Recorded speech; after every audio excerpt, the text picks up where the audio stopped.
Yes, good morning, all of you. Now we are going to discuss about the story, how it has been revealed in English and Marathi. So let's start. Mullah Nasruddin was a wise and quick-witted man. आता या ठिकाणी हे वाक्य जे आहे ते साध्या भूतकाळामधील इन्फॉर्मेशनचं आहे.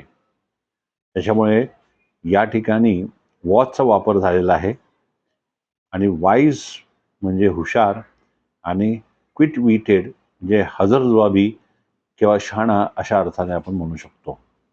म्हणजे मुल्ला नसरुद्दीन हा हुशार आणि शहाणा व्यक्ती होता. त्यानंतर one day he was sitting in the balcony of his house.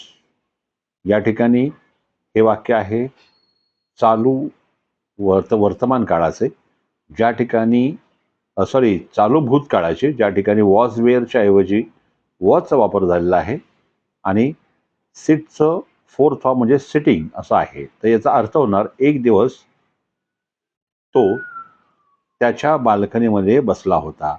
आता वास्तविक पाहता एक दिवस तो त्याच्या बाल्कनीत बसला होता हे जर बघितलं तर मराठीमध्ये बसला होता म्हणजे पूर्ण भूतकाळ असं वाक्यामध्ये दिसतो. म्हणजे वास्तविक पाहता असं व्हायला पाहिजे one day he had sat in the balcony of his house. पण वास्तविक पाहता असं न येता या वाक्याला चालू भूतकाळामध्ये बसवलंय, पण त्याचं ट्रान्सलेशन वेगळं होतं. जसे की हे दिसते वाक्य तो एक दिवस त्याच्या बाल्कनीमध्ये बसला होता, तर बसत होता नाही तर बसला होता असा अर्थ या ठिकाणी घ्यायचा आहे. म्हणून वॉज नंतर सिटिंगचा फोर्थ फॉर्म या ठिकाणी वापरलेला आहे.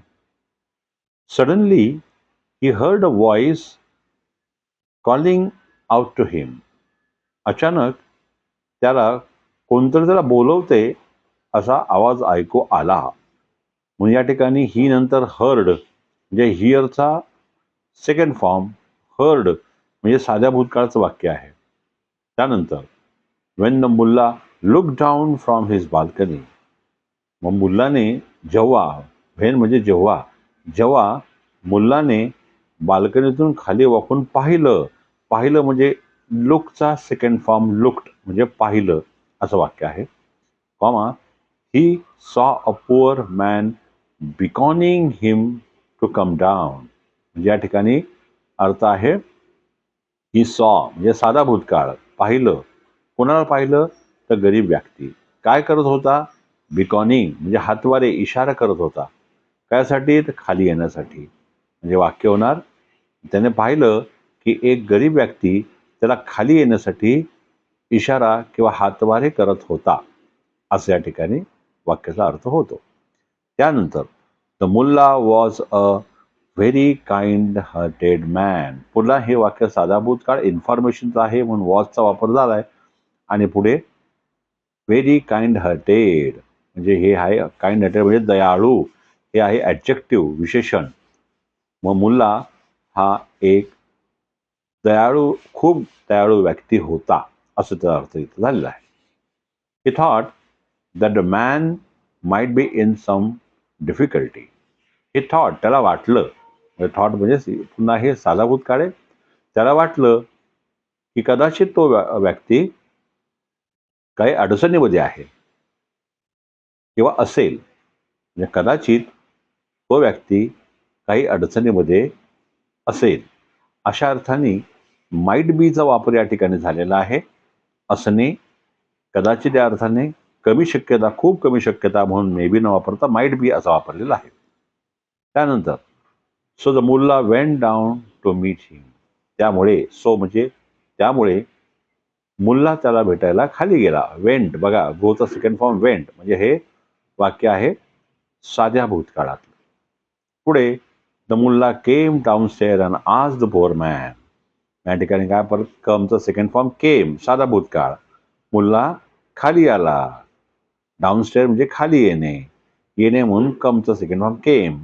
खाली आला म्हणून came downstair and asked the poor man आणि त्या गरीब व्यक्तीला विचारले. म्हणजे काय तो मुल्ला खाली आला आणि त्याने त्या गरीब व्यक्तीला विचारले, नाव टेल मी, आता सांग, why did you call me down? पुन्हा हे वाक्य जे आहे ते वाक्य साध्या भूतकाळातील आहे. म्हणजे तो म्हणलंय डीडचा वापर झालेला आहे.